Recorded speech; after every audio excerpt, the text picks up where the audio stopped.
আমি সজীব ওয়াজেদ জয় বলছি। আপনারা জানেন, আপনারা নিজের চোখে দেখতে পেরেছেন যে জাতির জনক, জাতির পিতা বঙ্গবন্ধুর বাসা, সেই ঐতিহাসিক ৩২ নম্বরকে পুড়িয়ে ফেলা হয়েছে। এই প্রটেস্টার তো বলবো না, এই মব জাতির পিতার বাসাকে পুড়িয়ে ফেলায়।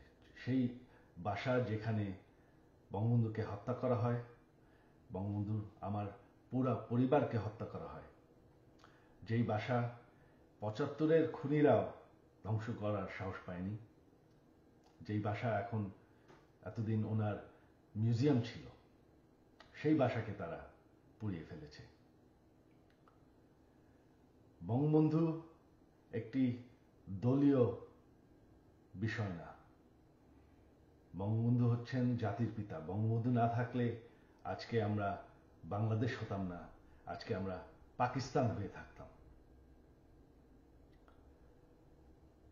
আপনারা জানেন সামনে 15ই আগস্ট, সেই কালো রাত, যেই রাত্রে বঙ্গবন্ধু এবং আমার পরিবারকে হত্যা করা হয়।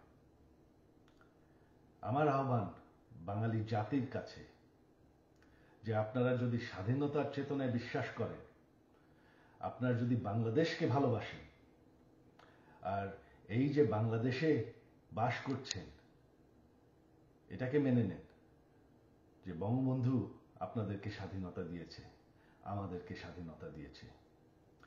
এই 15ই আগস্ট আমার আহ্বান আপনাদের প্রতি, শান্তিপূর্ণভাবে ৩২ নম্বরে গিয়ে ফুল দিয়ে আসবেন, দোয়া করবেন বঙ্গবন্ধুর জন্য, স্বাধীনতার চেতনার জন্য এবং আমার পরিবারের জন্য। এই হলো আমার আহ্বান আপনাদের প্রতি। ধন্যবাদ। জয় বাংলা।